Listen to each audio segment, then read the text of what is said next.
এই গরমে ভারী খাবার না খেয়ে যদি একদম হালকা আর নরম কিছু খেতে চান তাহলে আজকের এই রেসিপিটা আপনার জন্য।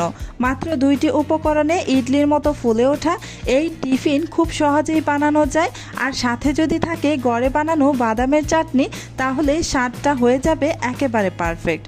প্রথমে একটি পাত্রের মধ্যে আমি একটি ছোট বাটি মেপে 1 বাটি পরিমাণ শুকনো চাউলের গুঁড়া দিয়ে দিয়েছি। এবার যেই বাটি মেপে আমি চাউলের গুঁড়া মেপেছিলাম সেই বাটি মেপেই এখানে হাফ বাটি পরিমাণ টক দই দিয়ে দিলাম। এবার এখানে যেই বাটি মেপে টক দই আর চাউলের গুঁড়া মেপেছি সেই বাটিতেই মেপে 1 বাটি পরিমাণ পানি দিয়ে দিয়েছি, নর্মাল পানি, আর স্বাদ অনুযায়ী লবণ দিয়ে দিলাম। এবার একটি চামচের সাহায্যে ভালোভাবে সব কিছু একসাথে মিশিয়ে নিচ্ছি।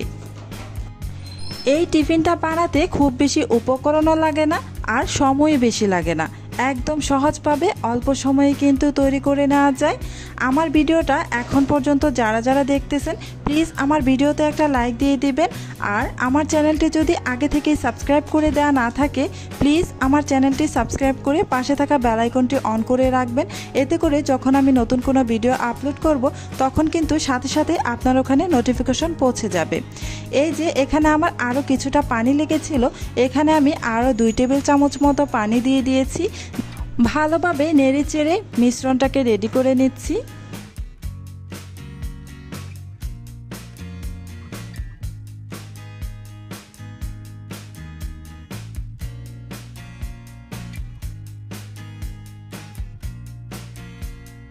এবার ঢাকনা দিয়ে ঢেকে প্রায় 10 মিনিটের মতো অপেক্ষা করব।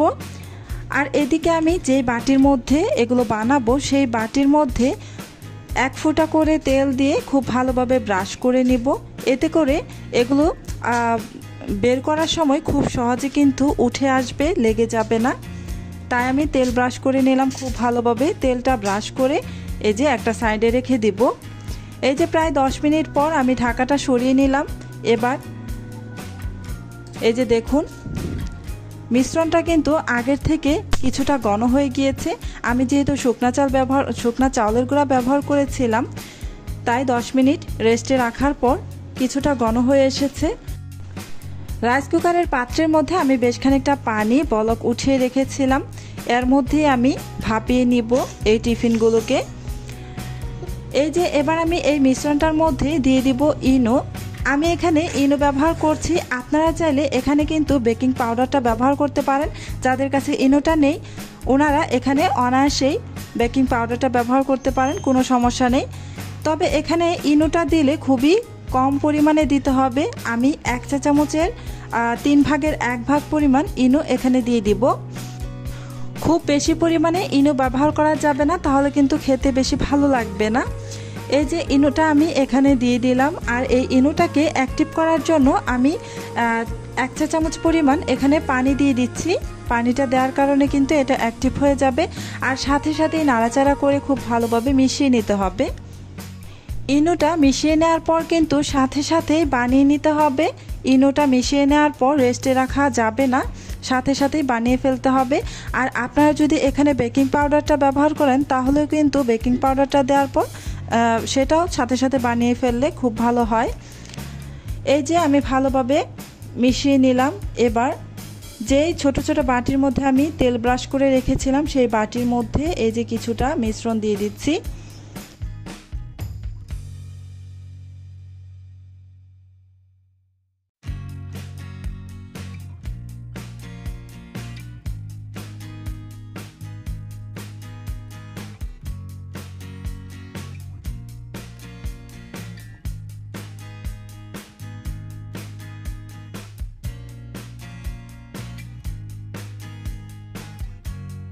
এই তো সবগুলো রেডি করে নেওয়া হয়ে গিয়েছে। এবার এগুলোকে আমি ভাপে বসিয়ে রাখবো।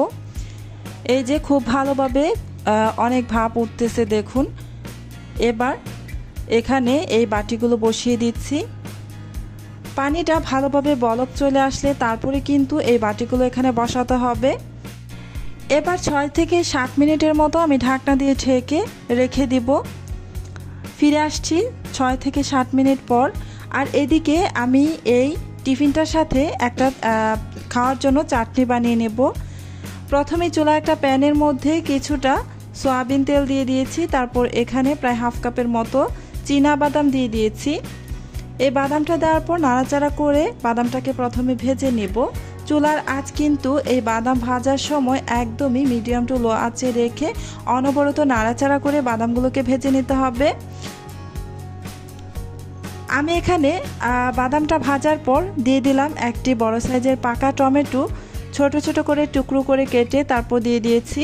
তারপর স্বাদ অনুযায়ী লবণ আর একটি আস্ত কাঁচামরিচ দিয়ে নাড়াচাড়া করে টমেটোটা সেদ্ধ হওয়া পর্যন্ত ভেজে নেব। চুলার আঁচ কিন্তু এ পর্যায়েও মিডিয়াম আঁচেই রাখতে হবে। অনবরত নেড়েচেড়ে এই টমেটো বাদাম ভেজে নিতে হবে। এই যে ভাজা হয়ে গিয়েছে, এবার এটাকে নামিয়ে খুব ভালো করে ঠান্ডা করে নিতে হবে।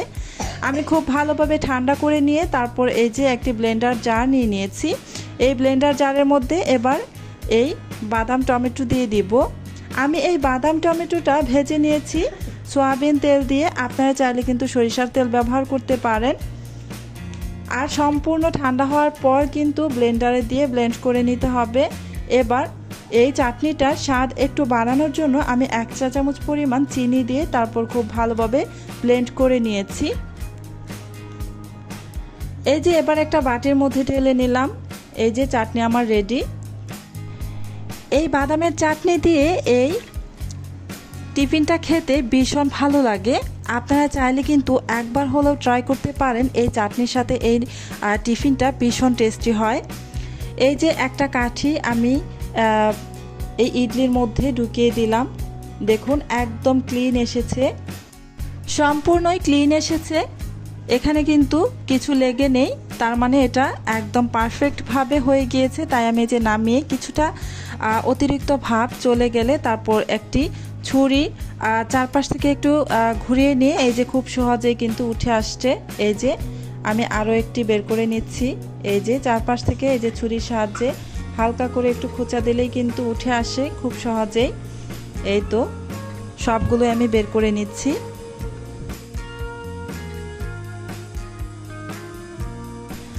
তো আজকের এই রেসিপিটা আপনাদের কাছে কেমন লেগেছে কমেন্টের মাধ্যমে জানাতে পারেন। আজকের মতো এখানেই বিদায় নিচ্ছি।